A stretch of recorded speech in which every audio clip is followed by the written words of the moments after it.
Hello everyone, मैं हूँ लोकेंद्र सिंह और आज हम देखेंगे एनसीईआरटी हिस्ट्री क्लास 8th का 9th chapter the making of the national movement 1870 to 1947। ये उसका पार्ट 2 है। एडवेंट ऑफ महात्मा गांधी, मतलब अब महात्मा गांधी का आगमन हुआ, मतलब महात्मा गांधी साउथ अफ्रीका से इंडिया आ गए। महात्मा गांधी उसी टाइम की बात है जब एक मास लीडर, मतलब वो ऑलरेडी मतलब वहाँ वहाँ पे एक लीडर थे। और महात्मा गांधी जी 46 की एज में इंडिया में लौटे 1915 में साउथ अफ्रीका से। और वो ऑलरेडी एक रेसिस्ट के खिलाफ, जो रेसिस्ट रिस्ट्रिक्शन होता है कि भैया तुम काले हो हम गोरे हैं या तुम ऐसे हो, तो उसके खिलाफ ऑलरेडी वो एक नॉन वायलेंट नेता के रूप में ऑलरेडी फेमस थे। और उनकी काफ़ी इंटरनेशनली हर व्यक्ति रिस्पेक्ट करता था। और जो उनने कैंपेन चलाए थे साउथ अफ्रीका में रेसिस्ट के खिलाफ, जिससे उनको ऑलरेडी काफ़ी लोग जानते थे, जैसे हिंदू, मुस्लिम, पारसी, क्रिश्चियन, गुजराती, तमिल, तेलुगु, लॉयर, मतलब हर प्रकार के लोग उन्हें, गांधी जी को ऑलरेडी जानते थे। ये एक क्वेश्चन है कि founder of the Nuttall Congress, मतलब ये इसकी शुरुआत गांधी जी ने की थी साउथ अफ्रीका में। ये 1895 में ये कुछ कहीं पिक्चर है जिसमें गांधी जी को बताया गया है कि गांधी जी सेंटर में हैं। ये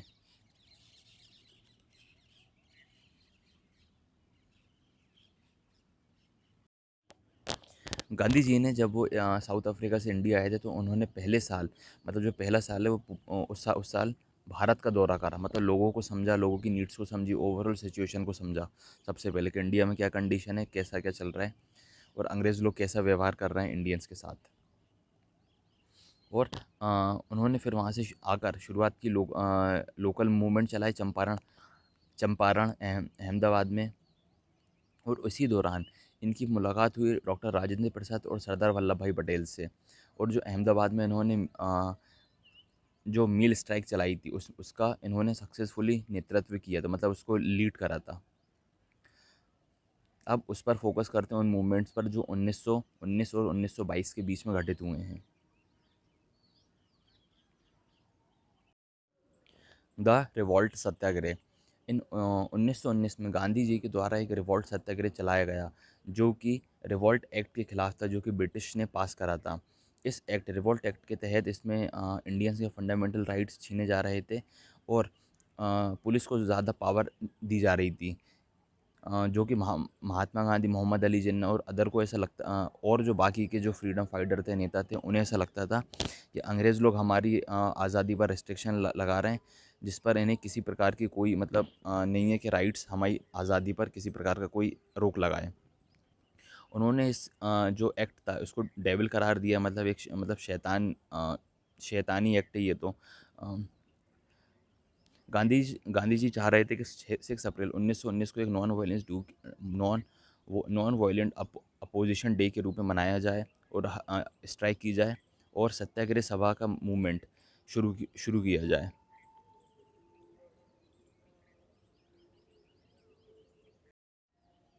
रिवॉल्ट एक्ट जो है, रिवॉल्ट सत्याग्रह, वो ऑल ओवर इंडिया में, ये मतलब ऑल ओवर इंडिया का first all India struggle movement था, जो ब्रिटिश के खिलाफ था, जो ब्रिटिश की रिस्ट्रिक्शन लगा रही थी उनके खिलाफ था। लेकिन प्रॉब्लम ये थी कि बस ये शहरों तक ही सीमित रह गया था। लेकिन 1919 अप्रैल में पूरे ऑल ओवर इंडिया में हड़ताल भी चल रही थी, जिसको सप्रेस, मतलब अंग्रेज़ों ने, ब्रिटिश ने इसको काफ़ी बुरे तरीके से दबाने की कोशिश की थी। जलियांवाला बाग जो था, उसमें जनरल डायर ने अमृतसर में ओपन फायरिंग के लिए, मतलब ओपन फायरिंग का ऑर्डर दे दिया था, जिससे काफ़ी लोगों की मौत भी हुई थी। और ये सब देखकर, मतलब मार्क्सिज्म, ये सब जो मतलब इंसानों को मार कर, ये जो जब रविंद्रनाथ टैगोर को पता चला, तो उन्होंने अपनी जो नाइटहुड की उपाधि उसको वापस कर दी थी। ये इसमें एक पिक्चर बताई गई है कि ये जो बता रहे हैं कि भैया यहाँ गोली मारी थी। अभी अमृतसर में यहाँ पर लोग बाग घूमने भी जाते हैं, तो यहाँ पर जो जो गोली चलाई गई थी अंग्रेज़ों के द्वारा, ये जहाँ पर इसका एक काफ़ी बड़ी जगह है जहाँ पर घूमते भी लोग बाग।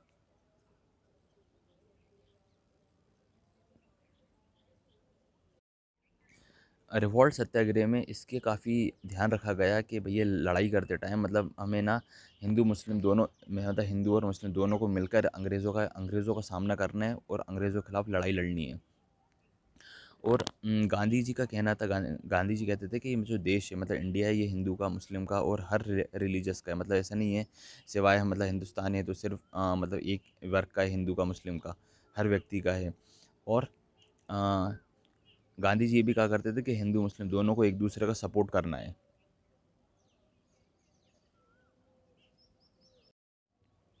खिलाफत खिलाफत agitation and non cooperation movement, मतलब जो खिलाफत आंदोलन है और नॉन कोऑपरेशन असहयोग आंदोलन है उसके बारे में बताया गया है। देखिए जो खिलाफत है वो भी एक इसी प्रकार का केस है। 1920 में अंग्रेज़ों ने मतलब टर्की के जो राजा हैं खलीफा, उस पर एक हार्श ट्रीटी मतलब एक बहुत ही बुरी संधि सौंपी गई थी।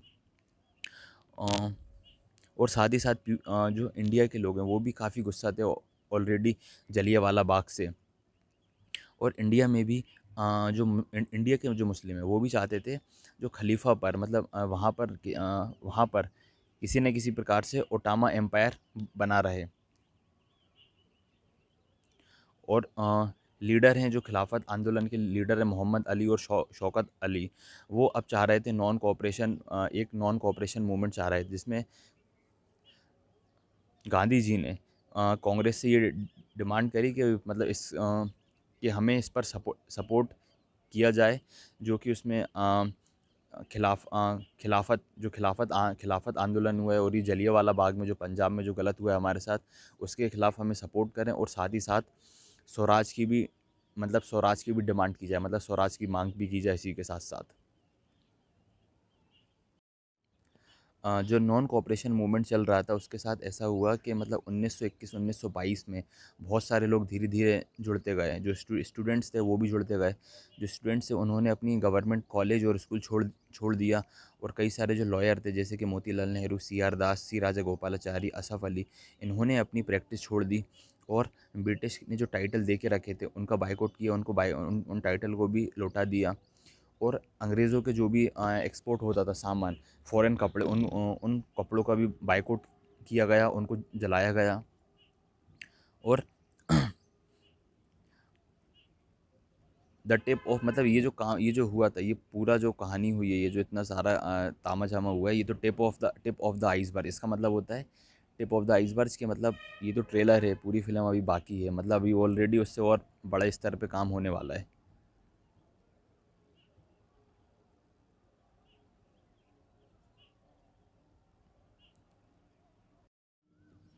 पीपल्स इनिशिएटिव, अब मतलब लोग बागों ने क्या-क्या कदम उठाए। देखिए जो मतलब कई सारी जगहों पर ये पीपल रेसिस्ट किया करते थे नॉन वायलेंट के रूप में। मतलब रेसिस्ट मतलब होता है किसी ट्राई टू स्टॉप, किसी तरीके के रोकने की कोशिश करना। मतलब उनका जो तरीका था वो नॉन वायलेंट था, मतलब अहिंसा के साथ ही काम करते थे। लेकिन कई ऐसी जगहें थी इंडिया में उन लोगों का मानना था कि वो गांधी जी का जो तरीका है अहिंसा वाला, और कि भैया हम किसी को मारेंगे नहीं, तो कई लोग इसके खिलाफ थे। तो उसी के बारे में इसमें बताया गया है। मतलब कई लोग जैसे भगत सिंह हैं तो इनके बारे में जो लोग हिंसा के रास्ते से अब लेंगे अपन। खेड़ा, मतलब खेड़ा एक गुजरात में एक जगह है, वहाँ पर कुछ पाटीदार समाज के लोग रहा करते थे। पाटीदार समाज के लोगों ने अंग्रेज़ों के खिलाफ भी नॉन कोऑपरेशन मूवमेंट चलाया क्योंकि उन्होंने ज़मीनों पर टैक्स बढ़ा दिया था। और इसी के साथ साथ जो कोस्टल एरिया आंध्र प्रदेश के और तमिलनाडु के, उन्होंने वहाँ पर जो लिक्विड की शॉप है, मतलब जहाँ लिक्विड वहाँ जहाँ पे शराब वगैरह मिलती है उसको पिक्ड कर लिया गया। पिक्ड का मतलब होता है घेराबंदी कर ली गई। और गुंटूर जो कि आंध्र प्रदेश में एक डिस्ट्रिक्ट है, ज़िला है, वहाँ के जो ट्राइबल हैं, आदिवासी हैं, उन्होंने भी कई बार फॉरेस्ट सत्याग्रह की शुरुआत की थी। और इस सत्याग्रह के दौरान कई बार क्या होता था, अपने जानवरों को बिना पैसे दिए, बिना फीस दिए, जो भी टैक्स होता है बिना फीस दिए जंगलों में छोड़ दिया करते थे चरने के लिए। और ये प्रोटेस्ट इसीलिए था, मतलब इसका प्रोटेस्ट का कारण ये था कि अंग्रेज़ों ने मतलब यहाँ के लोग बागों पर इतने ज़्यादा टैक्स लगा दिए थे, मतलब उनको ऑलरेडी बहुत ज़्यादा रिस्ट्रिक्शन कर दी थी। और उनका ऐसा मानना था कि गांधी जी हमारे लिए कुछ करेंगे और फॉरेस्ट रेगुलेशन को अबॉलिश करवा देंगे। मतलब जो लॉ लाए हैं जिनसे प्रॉब्लम हो रही है गांधी जी इसको ख़त्म करवा देंगे। और अ, वो जो विलेज पीजेंट थे उन्हें ये ऐसा घोषणा कर दी कि स्वराज स्वराज की घोषणा कर दी, और उनका ऐसा मानना था कि अब गांधी राज आने वाला है। सिंध सिंध जो कि अभी पाकिस्तान में, वहाँ के जितने भी मुस्लिम ट्रेडर हैं और वहाँ के जो किसान हैं, वो बहुत ही इंथुआस्टिक थे खिलाफत मूवमेंट के खिलाफ। खिलाफत मतलब जो खिलाफत मूवमेंट चल रहा था, इंथुआस्टिक मतलब होता है बहुत ज़्यादा एक्साइटेड होना, बहुत ज़्यादा एनर्जेटिक होना, है ना। और बंगाल में भी खिलाफत और नॉन कोऑपरेशन मूवमेंट जब मिले थे, तो ये एक बड़ी ताकत के रूप में ये मूवमेंट आया था, मतलब बहुत बड़ी ताकत मिल गई थी, मतलब जैसे एक और एक 11 होते हैं।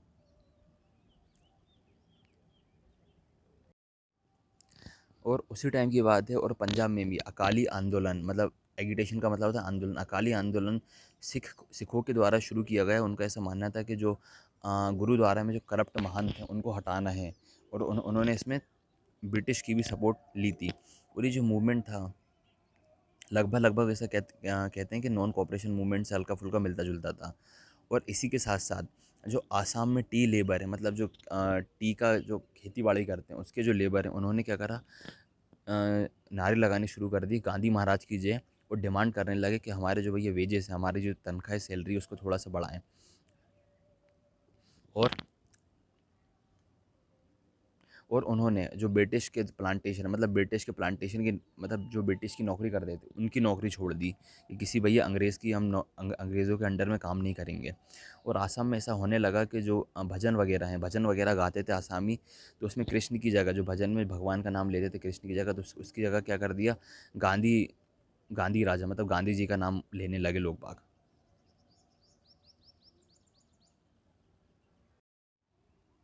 द पीपल्स महात्मा, अब महात्मा गांधी जो हैं वो लोगों के हो चुके थे। अब तक हमने देखा कि आम लोग जो हैं वो महात्मा गांधी को अपना मसीहा समझने लगे थे, मतलब उन्हें ऐसा लगता था कि वो मसीहा हैं हमारे, वो हमारी गरीबी को दूर करेंगे। और महात्मा गांधी यूनिटी में विश्वास करते थे, ना कि लड़ाई झगड़े में किसी भी प्रकार का। और उन्हें ऐसा लगता था कि महात्मा गांधी हमें हमारी ज़मीन दिलवा देंगे, जो लैंडेड जिन पे ज़मींदारों पे कब्जा है उनके अगेंस्ट, ज़मींदारों के खिलाफ। और कई बार तो ऐसा होता था, जो ऑर्डिनरी पीपल हैं, यदि वो कोई अचीवमेंट कर लेते थे, तो उसका क्रेडिट भी वो महात्मा गांधी को देते थे कि भैया ये जो भी कुछ हुआ है महात्मा गांधी की वजह से हुआ है। और ऐसे ही एक मूवमेंट था कि जब उत्तर प्रोविंसेस, जो कि आज उत्तर प्रदेश के नाम से फेमस है, वो अ, वहाँ के कुछ लोगों ने जब कुछ अचीव करा, जब उनकी इल्लीगल ज़मीनें, मतलब कुछ ज़मीनें वो कोई इल्लीगल कब्ज़े में करने वाले थे, तो जब वो बच गए तो उन्होंने कहा कि नहीं, ये जो हुआ है ये महात्मा गांधी की वजह से ही हुआ है। और कभी-कभी हम लोग ये भी किया करा करा करते थे कि जो नेचर महात्मा गांधी का नहीं है, मतलब जो जैसे महात्मा गांधी अहिंसा का रास्ता फॉलो करते थे, कई बार हिंसा का रास्ता फॉलो कर कर भी कई लोग ये सोचते थे कि ये हम महात्मा गांधी के साथ सपोर्ट में हैं, और महात्मा गांधी के नाम लेकर वो हिंसा का यूज़ करते थे।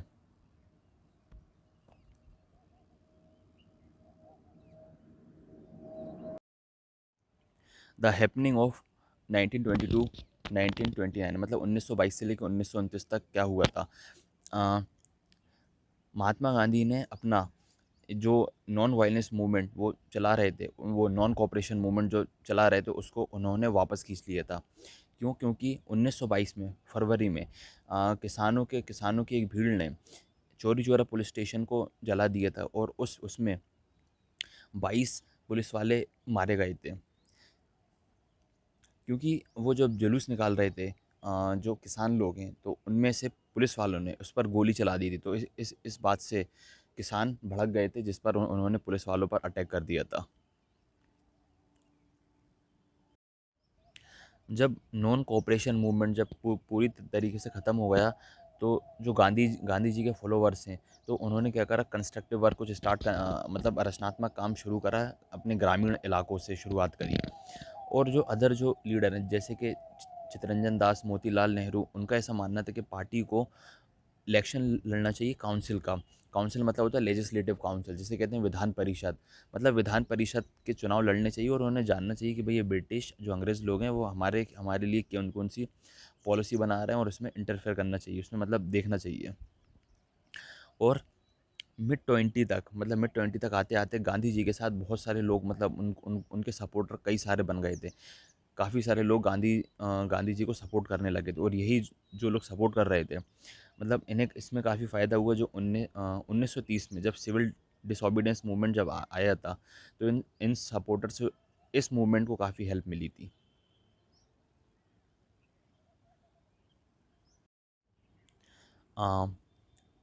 1920 में, मिड 1920 में इंडिया में दो इम्पोर्टेंट डेवलपमेंट हुए थे।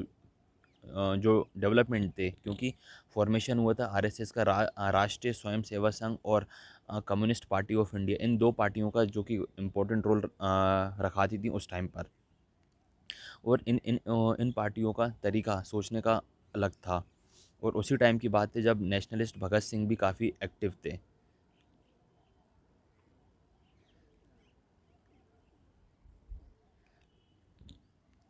और इसी टाइम कांग्रेस ने पूर्ण स्वराज डिक्लेयर कर दिया था। और 1929 में 1929 में उनकी प्रेसिडेंटशिप ऑफ जवाहरलाल नेहरू, मतलब जवाहरलाल नेहरू की अध्यक्षता में 26 जनवरी 1930 को इंडिपेंडेंस डे मनाया गया था ऑल ओवर इंडिया।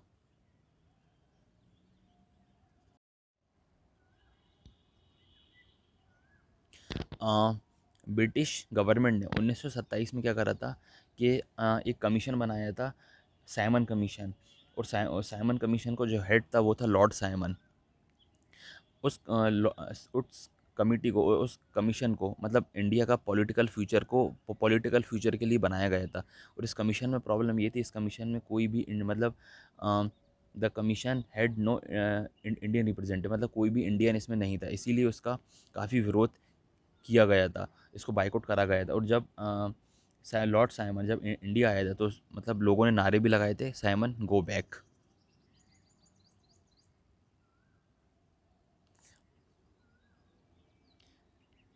ये रहा।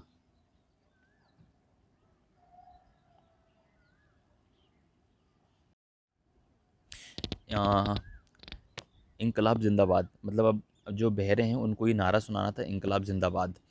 और ये रहे Bhagat Singh.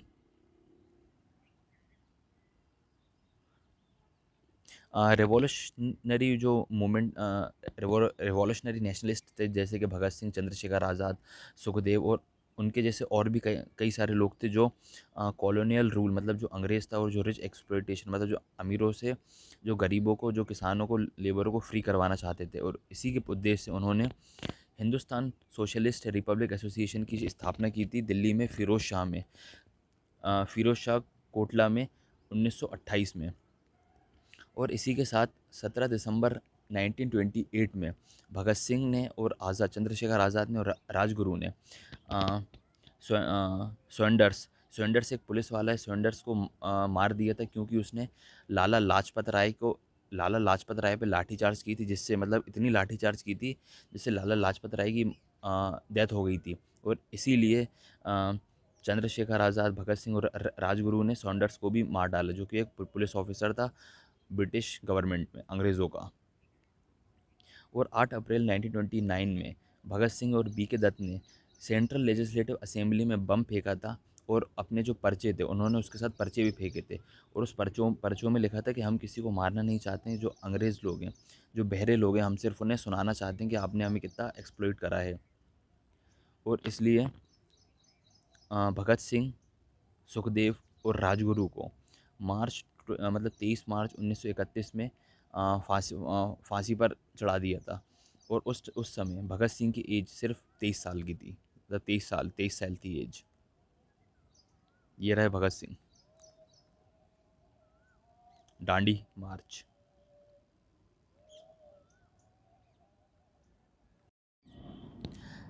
The March of डांडी, मतलब डांडी मार्च। पूर्ण स्वराज जो है वो खुद से कभी नहीं आएगा, इसके लिए हमें लड़ना पड़ेगा। और इसी के साथ 1930 में गांधी जी ने डिक्लेयर करा, मतलब ये डिक्लेयर करा कि वो एक मार्च निकाले, मतलब एक यात्रा निकालेंगे नमक कानून के खिलाफ, क्योंकि अंग्रेज़ों ने नमक पर मोनोपोली कर रखी थी। और जिससे कई सारे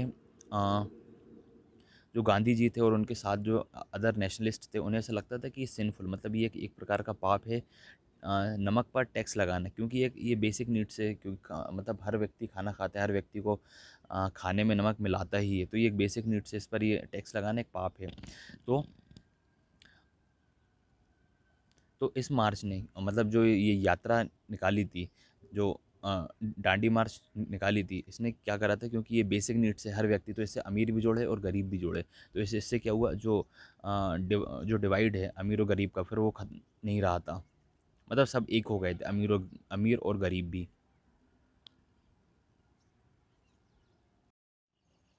गांधी जी ने अपने फॉलोअर्स के साथ जो यात्रा निकाली थी, उसमें 240 मील यात्रा तय करी थी, जो कि साबरमती से लेकर जो दांडी का कोस्टल गुजरात दांडी है वहाँ तक तय करी थी।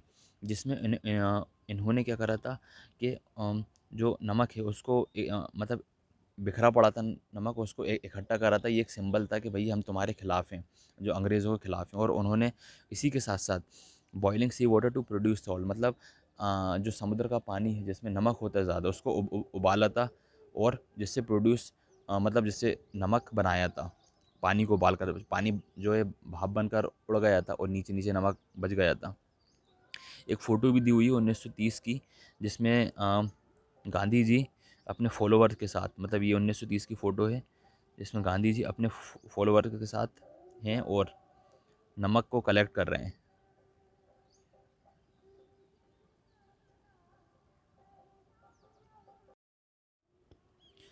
जो महिलाएं हैं उन्होंने भी, मतलब इसमें इस पर काफ़ी मतलब सपोर्ट करा था, जो नेशनल मूवमेंट हुए थे।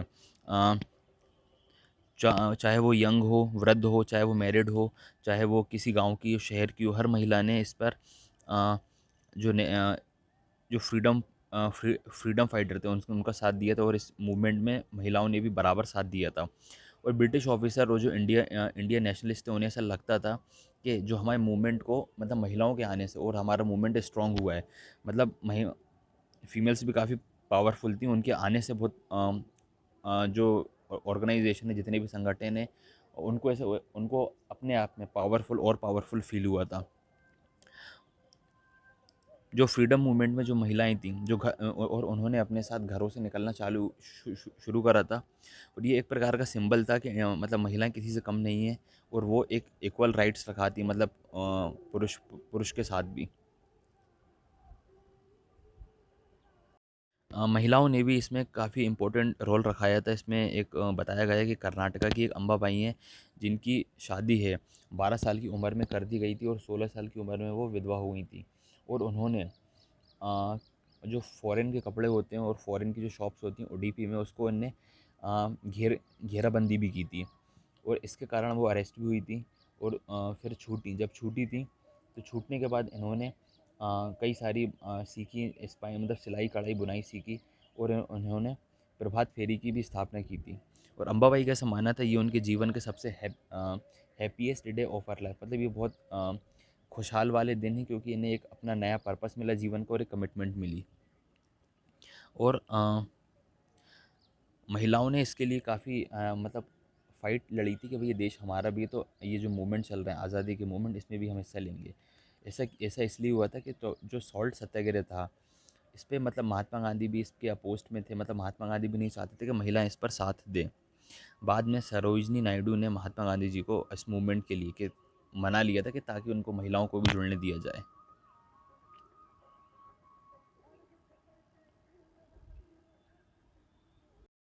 ये जो दांडी मार्च चल रहा था, इसमें पीजेंट थे, किसान थे, आदिवासी थे, महिलाएं भी थी, कई सारे लोग थे जो गांधी जी के सपोर्ट में थे।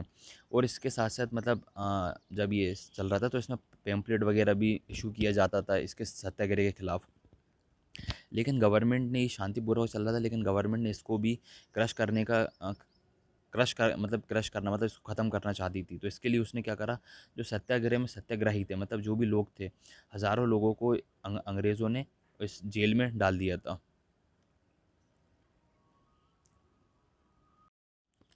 और ये जब इंडियंस का स्ट्रगल चल रहा था उसी टाइम की बात है। गवर्नमेंट ऑफ इंडिया एक्ट 1935 में प्रोविंशियल ऑटोनॉमी आया था, जिससे ये कहा, जिसमें ये था कि जो प्रांत होते हैं वहाँ वहाँ पर भी इलेक्शन लड़े जाएँ। 1937 में जब इलेक्शन हुए थे तो 11 इलेक्शन में से 7, मतलब 7 में कांग्रेस ने जीता था, 11 में से 7।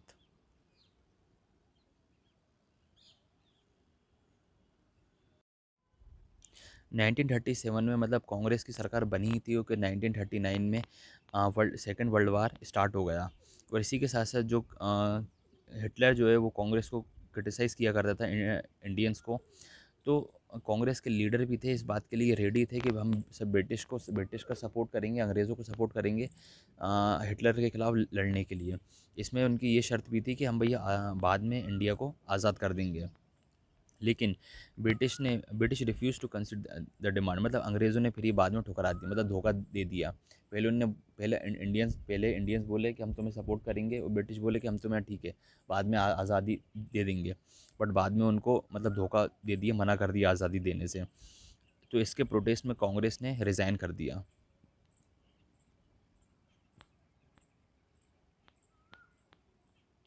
एक फ़ोटो दी हुई है गांधी जी की और सरोजनी नायडू की।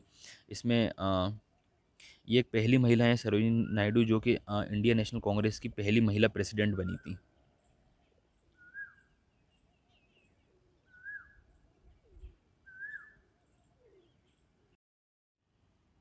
क्वाइट इंडिया एंड लेटर, मतलब क्वाइट इंडिया, जब भारत छोड़ो आंदोलन हुआ था, महात्मा गांधी ने मतलब सेकेंड वर्ल्ड के वार, मतलब उन्होंने जो मूवमेंट चलाया था उसकी एक न्यू फेज़, मतलब नए फेज़ से शुरुआत की थी। महात्मा गांधी ने ब्रिटिश से ये कहा था कि क्वाइट इंडिया इमीडिएटली, मतलब भारत छोड़ो ही।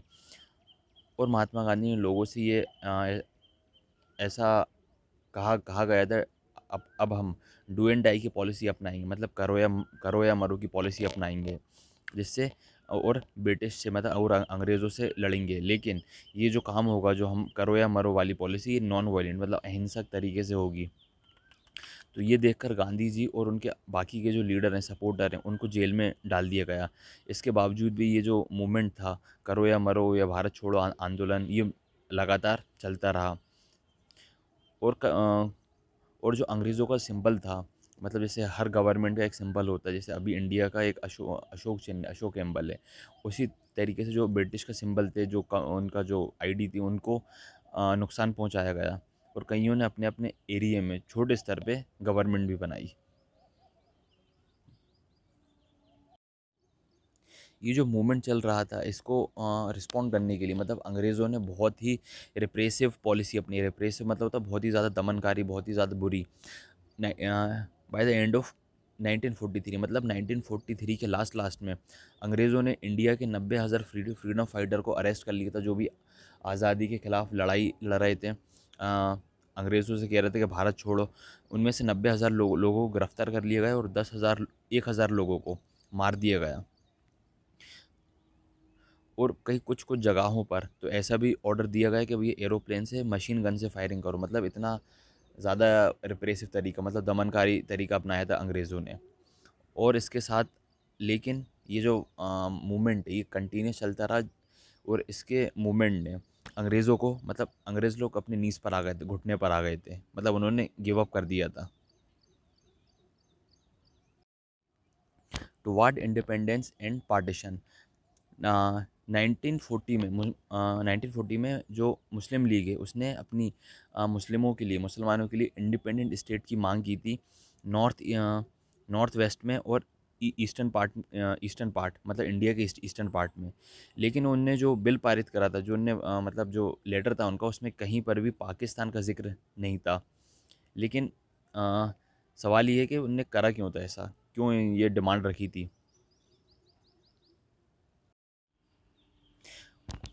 1920 और 1930 तक आते आते ये तनाव थोड़ा सा ज़्यादा हो गया था हिंदू मुस्लिम के बीच में, जिससे ये रिज़ल्ट ये निकला कि 1930 तक जो लीग है, मुस्लिम लीग है, वो अपने आप को सेपरेट ही समझने लगी थी कि मुस्लिम अलग हैं और हिंदू अलग हैं।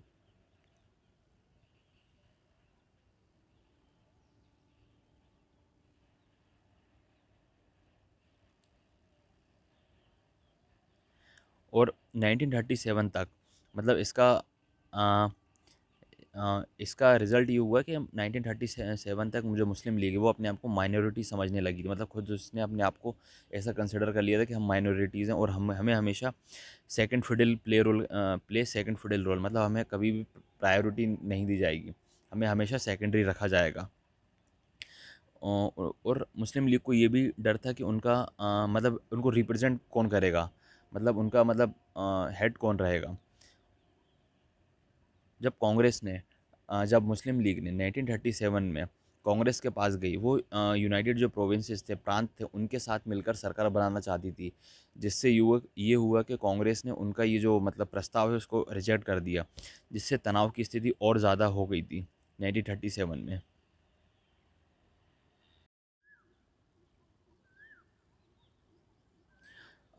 मौलाना आज़ाद, देखिए मौलाना आज़ाद जो हैं उनका जन्म मक्का में हुआ था।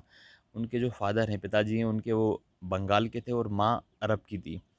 उन्हें कई सारी भाषाएं आती थीं और वो इस्लाम के अच्छे खासे स्कॉलर थे, मतलब इस्लाम की काफ़ी सारी नॉलेज थी। और वो गांधी जी के हर मूवमेंट में लगभग उन्होंने काफ़ी सपोर्ट करा और इसके सख्त खिलाफ थे। मतलब ये दो नेशन बन रहा था, जो पाकिस्तान बन रहा था, इंडिया जो डिवाइड हो रहा था, इसके सख्त खिलाफ थे।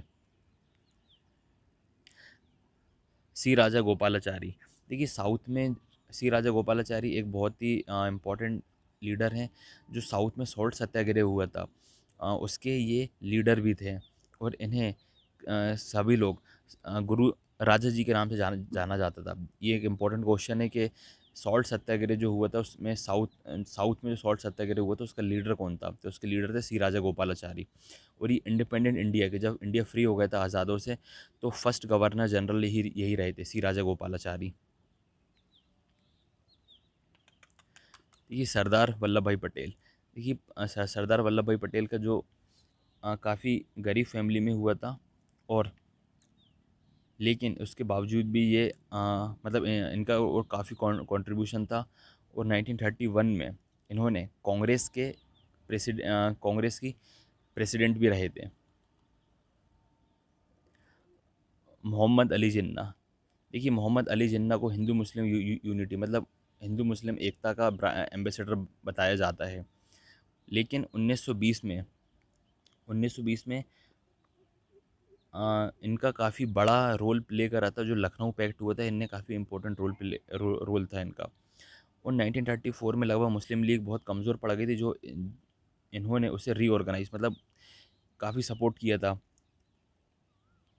और बाद में इन्होंने ही पाकिस्तान बनाने की डिमांड करी थी।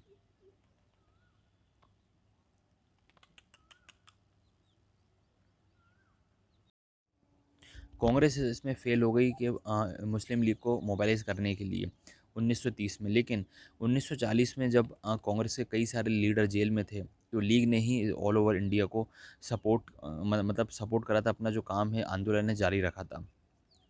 और जब सेकेंड वर्ल्ड वार ख़त्म हुआ था 1945 में, जब ब्रिटिश ने इस नेगोशिएट करा था मतलब कांग्रेस और मुस्लिम लीग के साथ, तो मुस्लिम लीग, लेकिन ये जो टॉक है मतलब ये जो वार्तालाप है ये फेल हो गया था। मतलब ये जो बातचीत थी, क्योंकि मुस्लिम लीग ने अपने आप को बोल रही थी कि हम sole spokesperson of India's Muslim, मतलब हम मतलब हम एकमात्र वो हैं मुस्लिम के समर्थक, मुस्लिम की भलाई के लिए।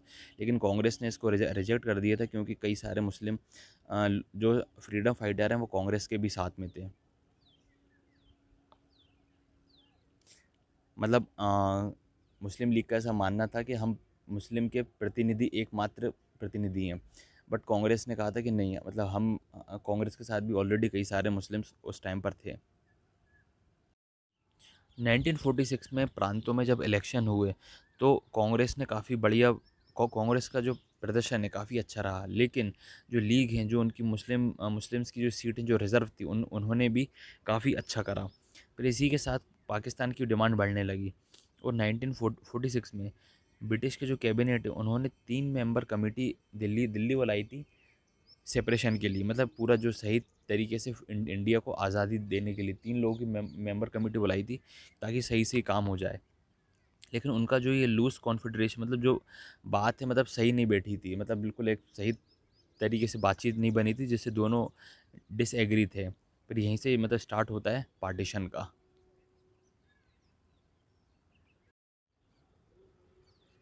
इसमें एक खान अब्दुल गफ्फार खान के बारे में दिया हुआ है। ये खान अब्दुल गफ्फार खान को बादशाह खान के नाम से भी जाता था। और ये खुदाई खिदमतगार मूवमेंट के खुदाई खिदमतगार एक मूवमेंट है, उसके लीडर थे, उसके फाउंडर थे। और इसको काफ़ी नॉन वायलेंट तरीके से चलाया था। और ये मतलब जो डिवाइड हो रहा था इंडिया पाकिस्तान को, उसके सख्त खिलाफ थे, मतलब इंडिया के पार्टीशन के सख्त खिलाफ थे। लेकिन जब 1947 में जब कांग्रेस ने साइन करा था कि यार ठीक है आप अलग हो जाओ, तो उन्होंने इस मूवमेंट को, मतलब इस बात को अपने कांग्रेस के साथी से ही काफ़ी क्रिटिसाइज़ करा था, मतलब इससे काफ़ी डिसएग्री थे कि पार्टीशन हो, इसके इससे काफ़ी डिसएग्री थे।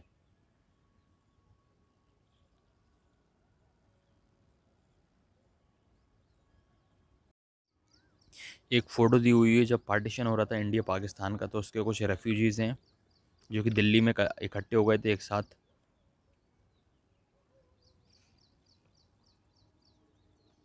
जो कैबिनेट मिशन है वो फेल होने के बाद जो अब मुस्लिम लीग है वो अब आंदोलन करना चाहती थी। अब वो मतलब आंदोलन करा कि पाकिस्तान के लिए उसने अनाउंस कर दिया, और उसको अनाउंस कर दिया कि 16 अगस्त 1946 डायरेक्ट एक्शन डे है। और इसी के साथ साथ जब ये मूवमेंट चल रहे थे, तो इसी के साथ साथ कलकत्ता में भी रिवोल्ट्स फैल गए, मतलब दंगे फैल गए, जिससे हज़ारों लोगों की डेथ गई। और मार्च 1947 में भी नॉर्थ में, मतलब जो इंडिया का नॉर्दर्न पार्ट है, वहाँ पर भी हिंसा काफ़ी फैल गई थी।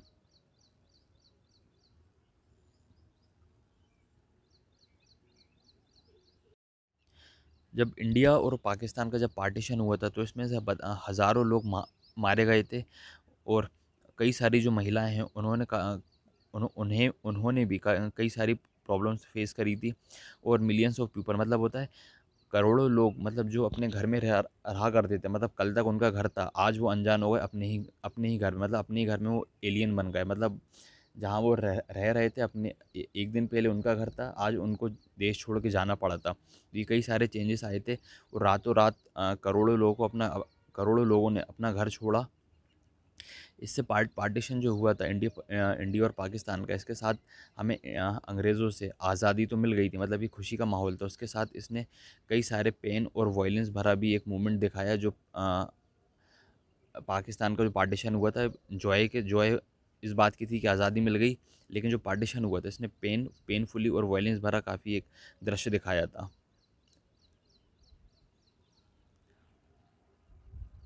अब ये चैप्टर कंप्लीट होता है।